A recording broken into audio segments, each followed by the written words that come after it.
if you want another hurdle in the bedroom, play your wife's son in a television show. Just one more hurdle. No, that was very funny. They said, do you want to do this? David had directed, and then the showrunners, or my showrunner from Superman Lois, Todd Helbing and Brent Fletchers, were big fans of his, and they called me first, and they're like, is there any chance David would do a cameo in the series finale as one of the sons grown up? And I was like, I don't know if his team will let him. Like this, he's a series regular, series lead, I don't know, but I'm sure David himself would like to, especially because he's so grateful for the opportunity.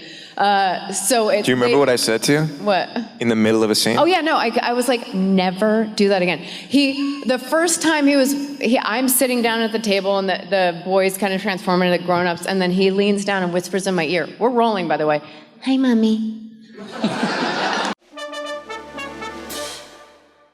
Please welcome, big round of applause, David Giuntoli and Bitsie Tulloch.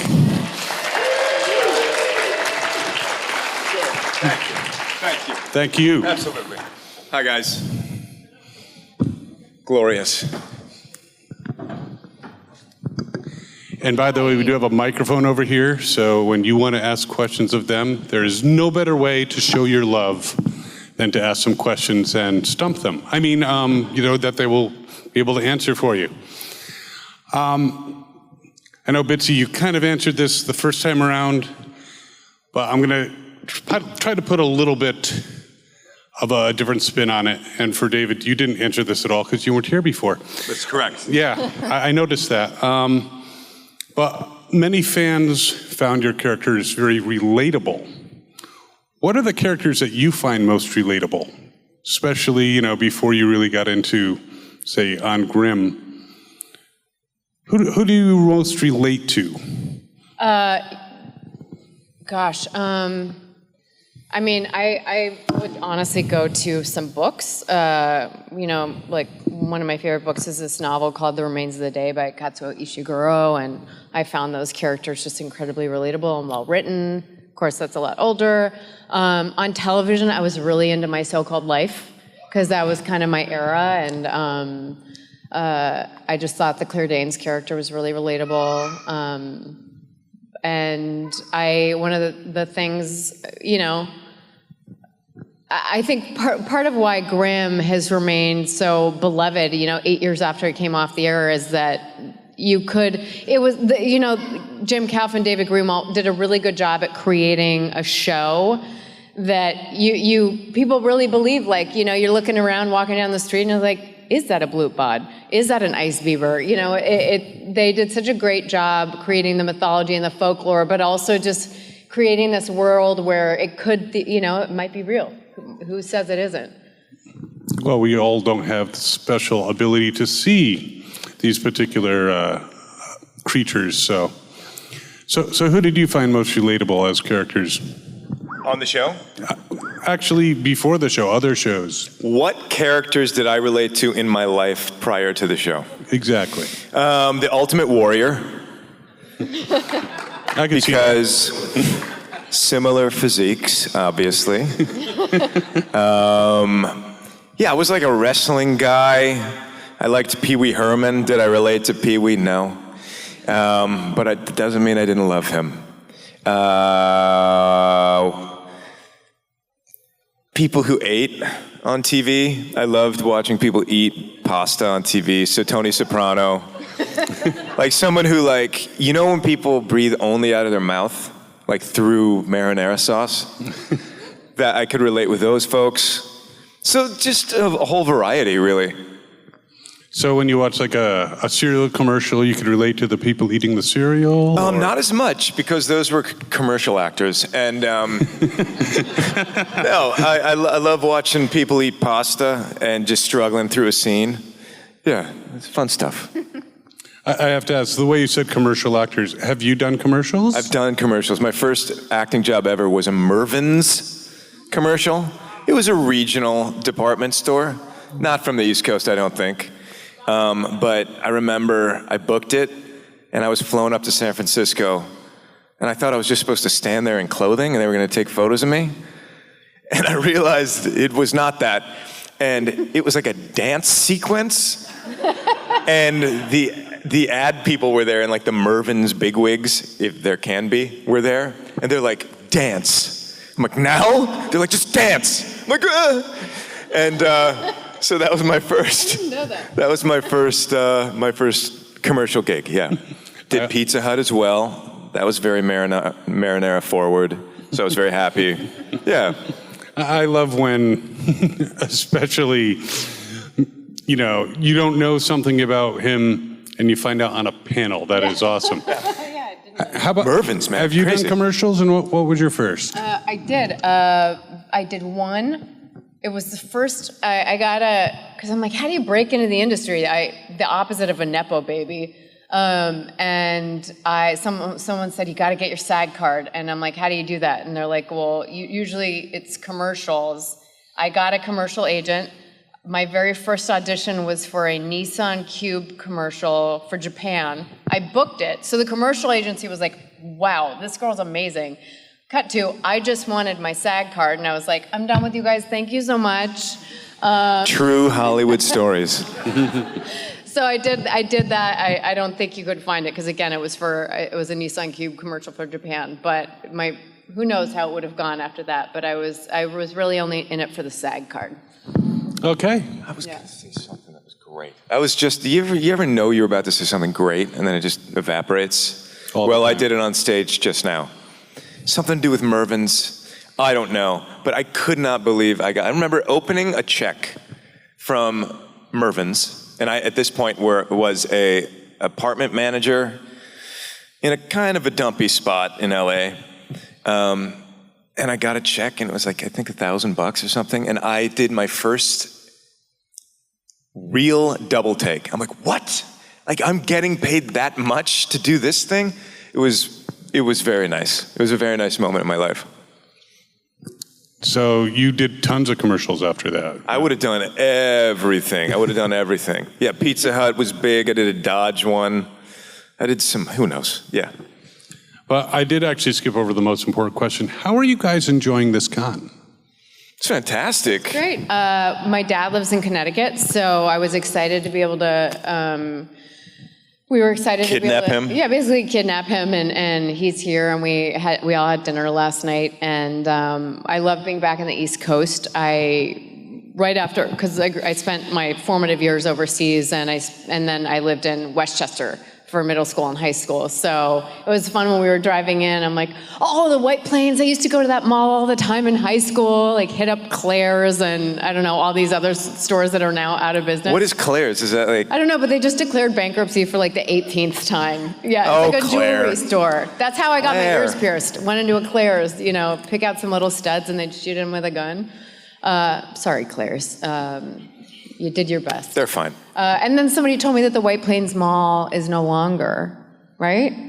Can anybody confirm this? Yeah, she said Oh, no. I'm sorry. Yeah. Well, anyway. What a sad moment. It's a fun con because it's been really busy, but it's also chill. And it's not like one of these things where people are running around frantically from like line to line and it's busy like the Burbank airport is busy. It's like calm, but it's moving, Yeah. You avoid LAX, you go to the Burbank airport. And we even have metal detectors in the front. But there you go, just like Burbank. Take your shoes off. You don't please. do that anymore. You don't have, Yeah. I don't keep up with these rules, folks. I'm just riffing. Yeah, we get to keep our shoes on now. That's good for a lot of people. Yeah. So, getting to Grimm, which is why I think most of you guys are here for Grimm. I would hope. What was your reaction to the initial premise of the show? It's like, it's a cop drama with monsters. I had just come off of my career was Mervyn's commercials prior to that, so I wasn't looking too much under the... True. You were No, I mean, here's the truth. It was a great pilot. I would have taken... the influenza. Like, I would have taken anything had it paid at that moment. I was like, I would, it's hard out there. It's a hard career. And I was pushing. I'd done a few pilots. And I knew Grimm had a chance to really break through. It was different from everything else that was being written that year. I knew that the writers had some real pedigree within the genre as well. David Greenwalt, who was involved with Buffy, I think he was a co-creator of Angel, worked on Buffy. And then also X-Files. There we go. And then Jim Kauf, big screenwriter, wrote National Treasure. There you go. So we knew the writers were kind of big time. But truly, I was just, if they're interested in me, I'm like, really? So I was just happy for the opportunity. Was it an audition process, or were they? Yes, it was a real audition process. I probably auditioned 3 or 4 times, but when there was a very famous actor who had come off a hit NBC series, who desperately auditioned, wanted the role of Nick Burkhardt. And I'm just proud of David, because he was already really famous. He'd already just come off of another NBC hit series, and he really loved Portland and wanted the role. Close. You're just getting close to saying the name. I want to say it, but I'm not going to. He's doing fine. He's doing very fine. But he didn't get it. David got it. Yeah. It's because I cost less. That's probably had something to do with it, but that's fine. No, David and I had done a movie called Carolyn and Jackie the year prior, so we sort of knew each other. I texted him, congratulations, because I saw on this website called Deadline that he'd booked the lead on an NBC pilot. And he writes back, you'd be perfect for the role of my girlfriend Juliette in the pilot. And I said, it hasn't come my way. And this was at a point in this was when there was still a pilot season, still really heavy on network TV. I had like 3 pilot auditions a day. I'd be changing in my car, going to another one. And I was supposed to do a test, which is when it's coming down to really just you and a couple other people for some Fox drama the week after. I said, I don't know, I'm up for this Fox drama, but it hasn't come my way anyway. And like, as we were texting, my agency calls and they're like, hey, you have a last minute audition for this show called Grimm. I'm like, I just was texting David Giuntoli about that. They're like, it's tomorrow, it's moving fast, so if you like it, if you respond to it, you would be testing for network. This was on a Tuesday. They're like, you read for producers tomorrow, you'd be testing Thursday and Friday. So I'm like, well, let me read the script, and I texted David, I'm like, oh my God, this audition just came in, that's so weird. I read it, and I was like, oh man, this is gonna go. It was such a good pilot script, but it was just fun. And then I kind of looked up the writers, and I'm like, I hadn't seen Buffy. When I flew up to Portland to shoot the pilot, I started watching Buffy and binged like every season. So then I remember when we went up there, initially season 1, the only series regulars were me and the 5 guys. And so it was Russell, Silas, David and I were there. Sasha and Reggie hadn't landed to Portland yet to shoot the pilot. The 4 of us went out for drinks on the top of the hotel. And they were all just kind of happy to book a pilot. And I was like, guys, minimum 5 seasons. Minimum 5 seasons. I was... True. Yeah, I said confident with no reason to be confident. And she was right. Well, confident because I'm often right. There you go. It comes from... Not no reason to be confident about you. But I knew. I'm like, this is going to be a really fun show. This is like hard to mess up. And then I was a little nervous when we premiered, because we premiered opposite Game 7 of the World Series, but we killed it. And then I just felt like, on some level, NBC just was waiting for us to peter out and die off. And we just kept plugging along. I remembered what evaporated from my brain. Mervin's? Yeah, sort of. When I booked Grimm, I was up for a callback for a commercial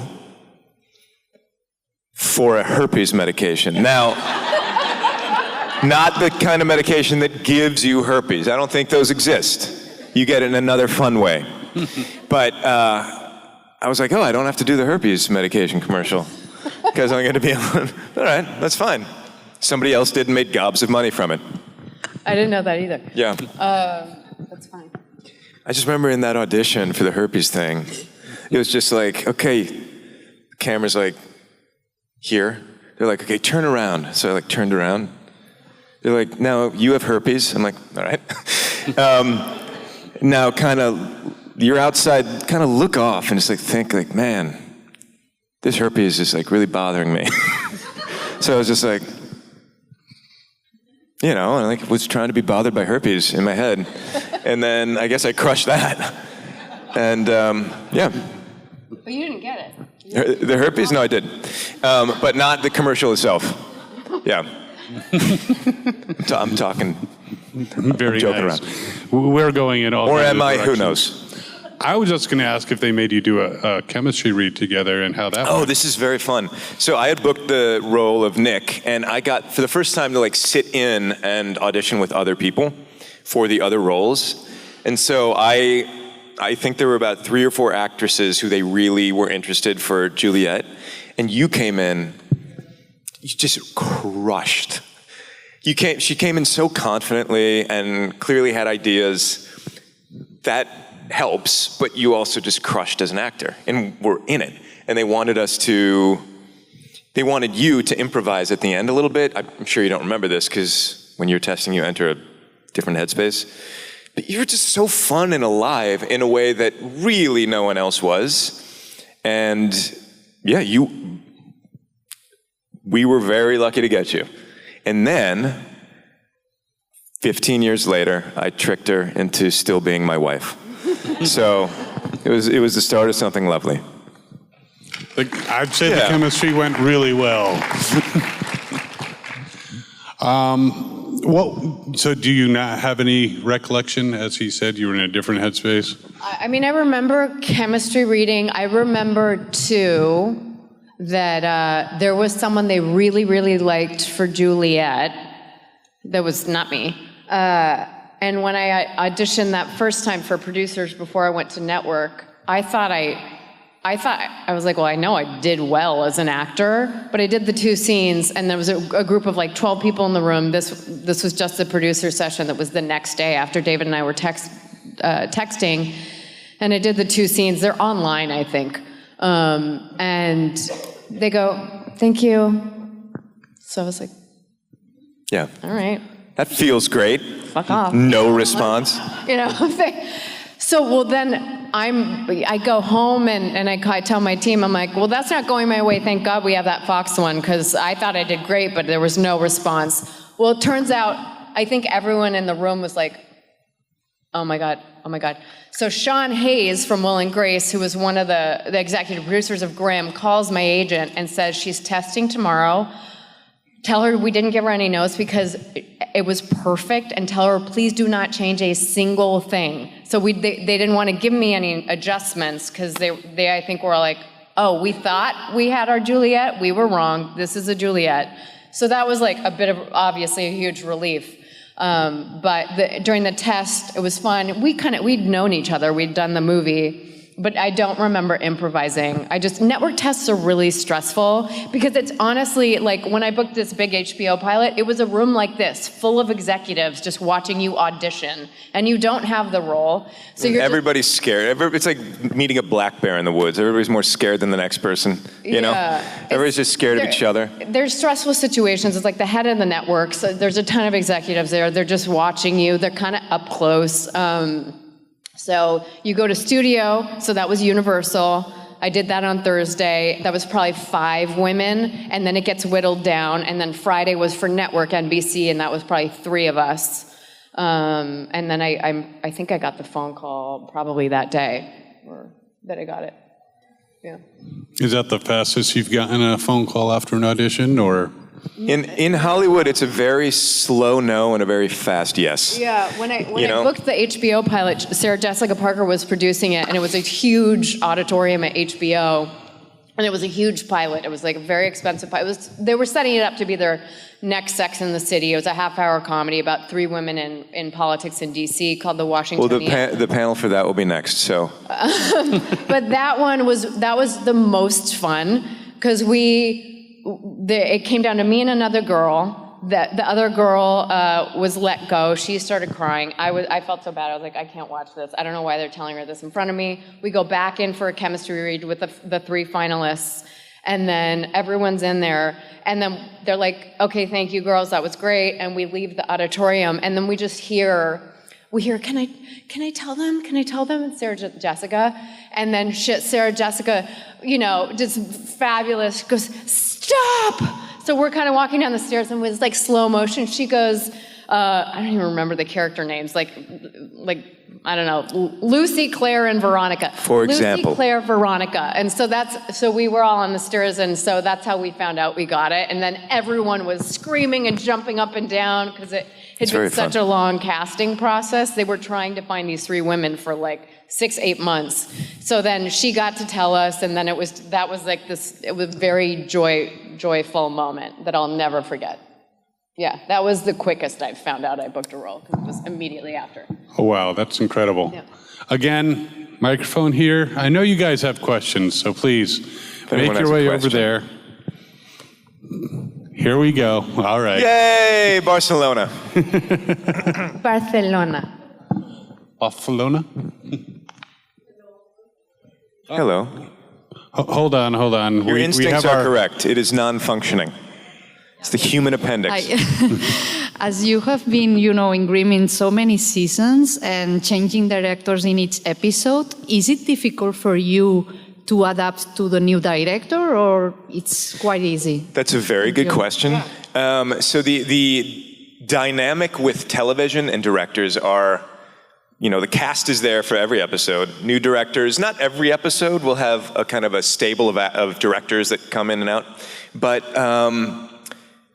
a lot of directors are kind of scared to come in and give notes to actors who are already established in their characters. It's a real roadblock, I think, sometimes.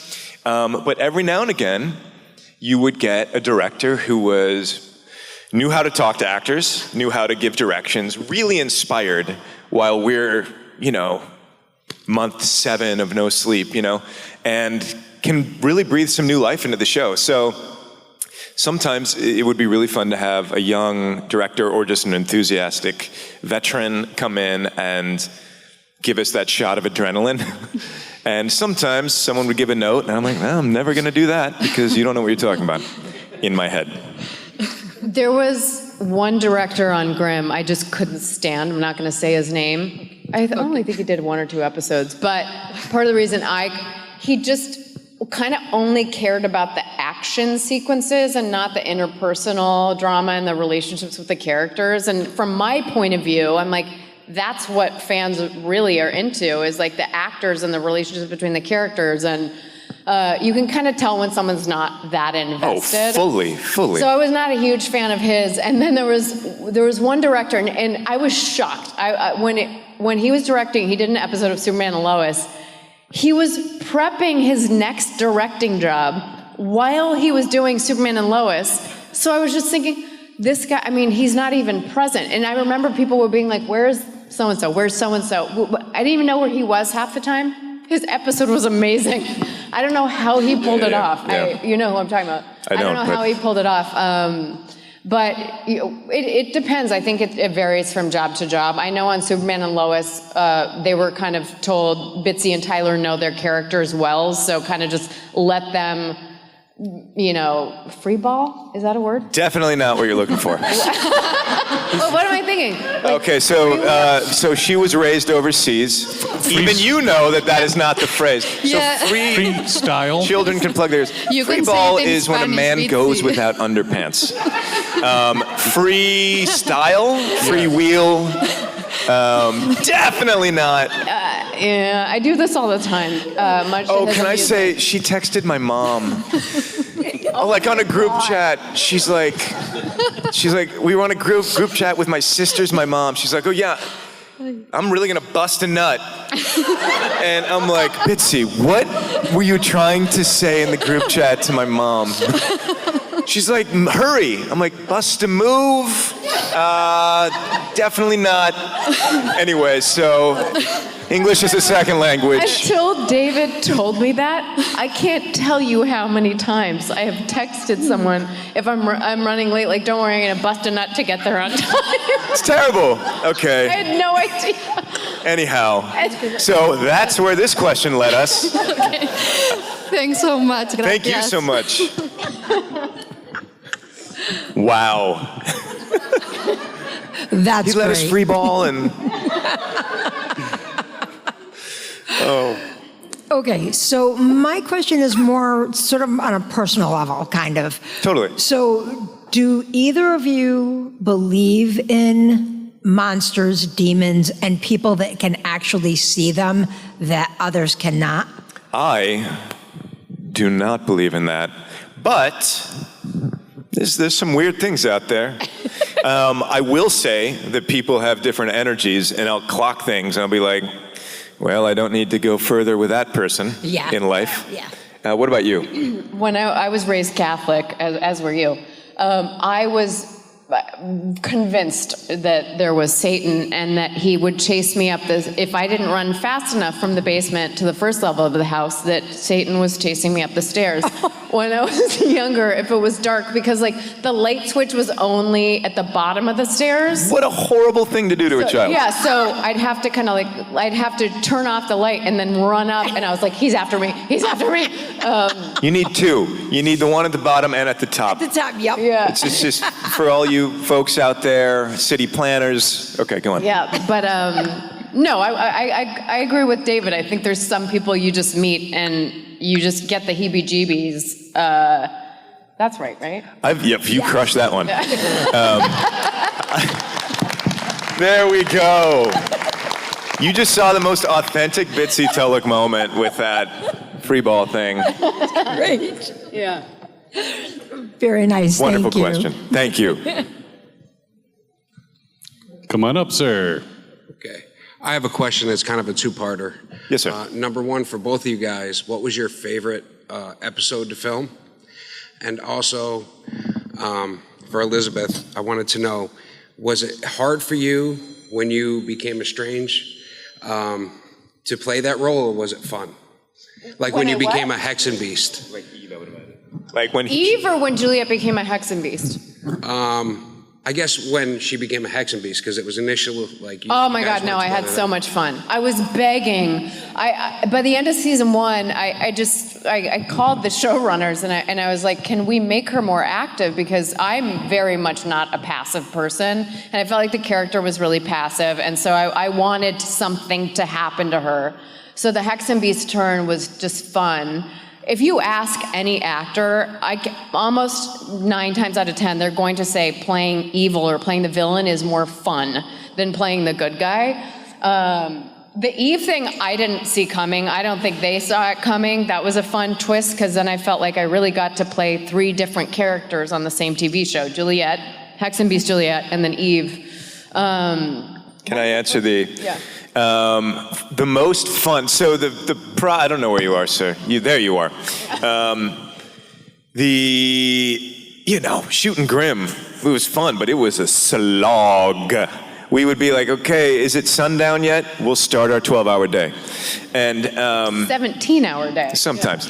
So the episode I had the most fun filming was sort of this freebie episode we were allowed to do, season 6, because we kind of earned some creative license. It was called, I think, Love Struck. And the entire cast got to go to this historical hotel outside of Portland, Oregon, in Hood River, and all fall in love with each different characters. It was so fun. I think I was a Rosalie boy. What's not to love, truly? I think I was in love with you, and Monroe was in love with me. And It was then so fun. Hank was in love with himself in the mirror, which Perfect was funny. casting, by the way. I don't remember who else was in love with everyone else, but that was a very fun one, and it was also just exciting. We stayed, and also we were dating by then, so we just stayed in the hotel overnight. We didn't. Naughty. What was I going to say? I really loved shooting La Llorona, because I had been asking, and this was one of the coolest things, and because I asked on Superman and Lois, I'm like, is there any chance, because Lois Lane grew up overseas, can she speak Spanish? It never happened. But our writers really leaned into, like, Sasha speaks French and some Russian, or maybe switch that. Silas speaks a little bit of German, I guess. Reggie speaks Tagalog, he's Filipino.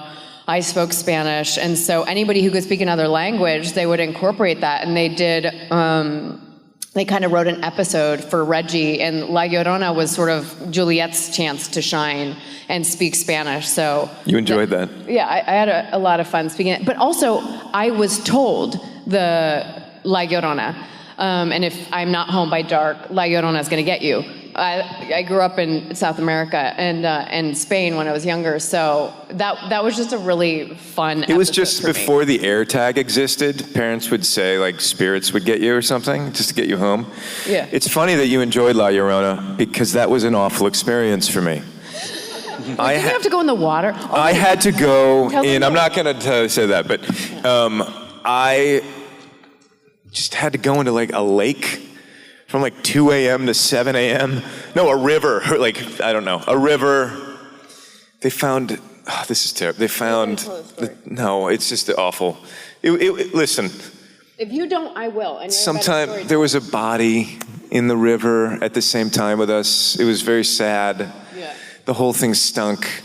It was a terrible night for everybody. The body even more, I would imagine. But yeah, terrible. Wasn't it that you... Baby, I don't want to like joke about a deceased moment. No, I don't either. But I think you'd been filming in the river. Yes, and it was then, right like, there. They came, some was like scary. actual police came up and they were like, well, there's, about Yeah. it. Yeah. I'm like, oh my God. So that stunk. Yeah. For everybody. I'm trying to think, the pilot was But I'm also- glad you had fun, Bitsie. I want to give David some props because that was not an easy show to film. That was a lot of night shoots. Portland's cold and extremely rainy.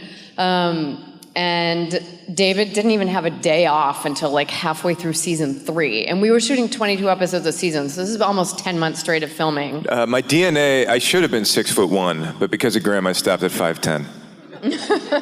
No, it was intense. And we were just talking on the Superman and Lois panel about what it's like to be a number 1 on a call sheet. And I always say I learned a lot watching David because, you know, you worked hours that now I think are forbidden. Like now there's like a limit of camera shooting hours. At least it was for Warner Brothers on our show and all of the Warner Brothers shows that you could only have like a 14-hour camera day or 13 and a half. And I was just thinking, man, we shot longer than that on Grimm. And then you didn't even have a day off and you never complained. Midwest, thank you for saying that though. Yeah. You know? So I do have to ask, working with each other, did that deepen your relationship? Oh yeah, I mean, I don't think we would have ended up together had I not had, you know, ample time getting to know you, and so like so many layers of the onion kind of come out and you get to see all these different versions of you, and I respected you more and more the more I got to know you as an actor, as a person. I know that I wouldn't have had a shot with her unless she was forced to be next to me for a long time, because proximity is the greatest aphrodisiac, I would imagine. Captivity also. So, yeah. Well, you know, also, people always ask, like, was it love at first sight? Like, no, not at all. We had done the movie together, but we didn't start dating till at least season 3.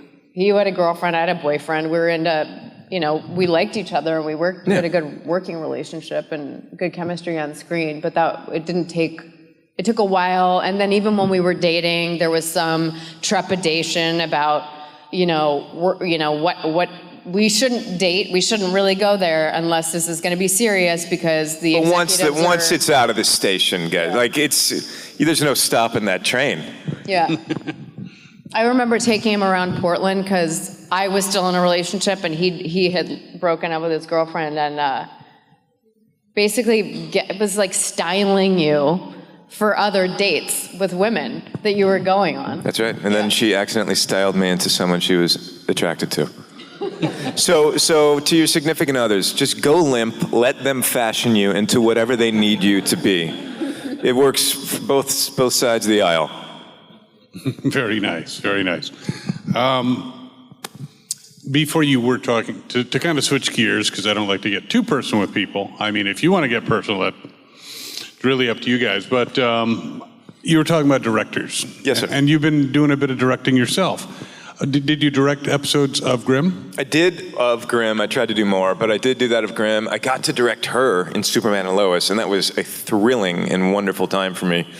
And again, like, if you want a relationship to last, respect the person, You're not always going to like the person. I'm sure you dislike me much of the time. But I just respect the hell out of her. And in one way is as an actor. And I got to direct her, and I was horrified because I'm so nervous. I didn't want to screw up a really lovely show. But it was really a pleasure to get to watch you work and make me look so good, you know? And you even got to appear uncredited on the show as, oddly enough, her son. So if you want another hurdle in the bedroom, play your wife's son in a television show. Just one more hurdle. No, that was very funny. They said, do you want to do this? David had directed, and then the showrunners, my showrunner from Superman Lois, Todd Helbing and Brent Fletchers, were big fans of his, and they called me first, and they're like, is there any chance David would do a cameo in the series finale as one of the sons grown up? And I was like, I don't know if his team will let him. Like this, he's a series regular, series lead, I don't know, but I'm sure David himself would like to, especially because he's so grateful for the opportunity. Do you remember what I said to you? What? In the middle of a scene? Oh yeah, no, I was like, never do that again. The first time I'm sitting down at the table and the boys kind of transform into the grown-ups, and then he leans down and whispers in my ear. We're rolling, by the way. Hi, Mommy. And I was like, it's so disgusting, so mouthy. Yeah, and I was so grossed out that we had been blocking. So when you're blocking, they say, okay, then you stand up and you hug and you talk, and this is where Lois is going to stand, and this is the older Jonathan and Jordan and Clark Kent. And he had been standing next to me, and I was like, nope, switch him with the other one. I can't stand next to David after that because it was like too ick for me. Yeah, it was pretty ick. It was pretty great though. Awesome. We have another question here. Sure. Yeah, a question you may or may not be able to answer, okay? Why? I love the show, first of all, okay? It was great. But one thing that always confused me about it, why, when you became a Hexen Beast, did Nick was totally disgusted by it, and then you fell for Adelaide? Oh, let's not even, we're not looking for logic. No. Once we start pulling at that thread, the whole sweater comes undone. If you could tell me, what was the writers thinking? What were the writers thinking? I don't know. I think they were, yeah, they were just trying to, sometimes you roll a 6, sometimes you roll a 3. I think I don't think the fans necessarily love that turn, understandably, but who knows what they were thinking. They were probably just trying to change things up. To make the show more interesting. Right? Also, to Bitsie's credit, the reason they would write her as a Hexen Beast and then Eve is because they kind of saw that she had some range as an actor. And so writers try to write to people's abilities. So maybe that was one of the reasons they just went on a total tangent. I also know that Bree Turner had just been pregnant and they'd had to hide her pregnancy for Rosalie. The person who plays Rosalie. And then Claire Coffey got pregnant, and they're like, oh. Person who played Adeline. Are we going to hide it again, or do we just write the pregnancy in? And they end up writing it. Yeah, that's so right. That was part of it, too, was them just being like, we don't want to, hide her behind the, the spice shop counter. Another close-up on and then, Claire's face. Rosalie goes to her aunt's, and then it's just photos of, Bree's kind of bloated face, on the phone, She'll love that you said that. But no, yeah. No, she knows. Pregnancy face. Pregnancy face. We don't know. Okay, thank you. Who knows? Thank you, sir. Thank you. There we are. We have another one. Hello. So I was just curious. So there are a lot of VFX in the show. So I'm curious, when you were shooting stuff, how much did you know about what you were looking at to react to? And then once you saw it afterwards, how many times were you surprised by what you saw compared to what you thought you saw? That's a really good question. I will tell you, I really never knew. And I don't think, one of the things I learned as an actor after I would see an episode air is, well, maybe I didn't need to know. It was effective. I looked bewildered. I probably was. But it was pretty much always a surprise. One episode in particular, it was called, I want to say, The Rat King. Mm-hmm. It was a giant rat the size of a city building. And we were it was like a Scooby-Doo episode. We're like reacting to nothing, and I was embarrassed. I had my friend visiting from St. Louis, Missouri. He's like, can I come to set? I'm like, not today. Reacting to a giant rat. But it turned out really well, so I was really nice. So you never know. It's a trust fall, and luckily we have some professionals who make it look pretty nice. I remember sometimes it would be, they're like, what I'm reacting to is like a pink Post-it note. And they're like, that's the giant scary bee or whatever. Yeah. And it's a little pink Post-it note for eyeline, you know? So you really have to use your imagination. And there's not going to be like a ticker at the bottom when it airs. Like, this was only a Post-it note that Bitsie was. You have to sell it because that's you. Anyway. But I want to give props to, we also were probably one of the last shows that used a ton of prosthetics for the Vesson, and Barney Berman, who'd been nominated for an Oscar already, was our prosthetic guy. And so the creatures, part of what was so great is that, these poor actors were sitting through 6 hours of prosthetic makeup, and it takes almost as long to take it off without ripping your skin off. But for us, we didn't have time. So when Juliette was a Hexen Beast, they had this just down pat. Makeup would run in, and they would put little green dots all over my face, like neon or yellow dots on my face. I would morph, I would do the thing, the whatever, and then they would, when she was Juliette again and she'd kind of demorph, they would run back and take the dots off without even messing up my makeup. So it was really seamless. The only time I went through prosthetics, and I was so excited to do it, because I'm like, this is it. It was like season 6, episode 11 or something. It was awful. I am not a good bored person. I can stand about a minute of boredom. So it took at least 3 hours to get the makeup off, and then again, like as long to take it off. And it was 3 a.m. when I wrapped, so now I have to sit in the hair and makeup chair. Ironically, you actually were turning into a monster as they were turning you into a monster. Yeah. So I have a lot of respect for the actors who go through prosthetics. It's a very painstaking and long process. Yeah. Awesome. Thank you. Thank you, sir. So for you, is there a particular favorite monster that you dealt with on the show? I'm OG Blutbaden. I love the Monroe character, but when it comes to sort of a monster of the week, blobfish. I don't know what we called it. It was a man who just turned into a blobfish.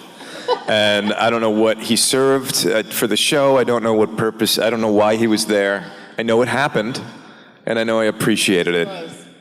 There's a blobfish. You guys know photos of the blobfish, right? He's frowning. There's no musculature. I don't think it has any bones in its body. What is it? Is it even a thing? I'm particularly fond of the ice beavers because I liked any of the Vesson that were sort of the sweet, funny ones. And they were the beavers. And Danny Bruno, who we lovingly referred to in the scripts as Butt Crack Bud, the refrigerator repairman. He was initially there early on as just a co-star, and I remember calling Jim and David and being like, there's this actor, he was the refrigerator repairman. I'm like, you guys gotta bring him back. Because, he's like nervous, he sees Grimm, he's like, I'm like, this actor was so great, and he's just, you need the comedic elements of the show. He crushed, we brought him back for like 30 episodes. Great. He ended up being one of the major recurring stars of the show, but he was an ice beaver, so I would go with ice beavers. Yeah, the cute, the ugly, we love them all. Very nice, very nice. Now, I do want to get away from Grimm for a moment, because you guys have worked on a number of other projects. Is there a particular project that you've worked on that you feel should have gotten a lot more love? I have no idea. I feel adequately loved. Thank you. Yeah, I mean, I don't know what the status is, but Grimm ended 8 years ago, and as of probably a year ago, there were rumors of them trying to do a reboot because it's still so popular. And I remember when I was shooting this finale for Superman and Lois, one of the CW execs came up to me and they said, we're streaming Grimm now, and it just skyrocketed to be our #1 streamer. I said, I didn't know that, but now it makes sense because I had been doing a lot of Comic-Cons just with Tyler Hoechlin, who plays Superman on Superman Lois.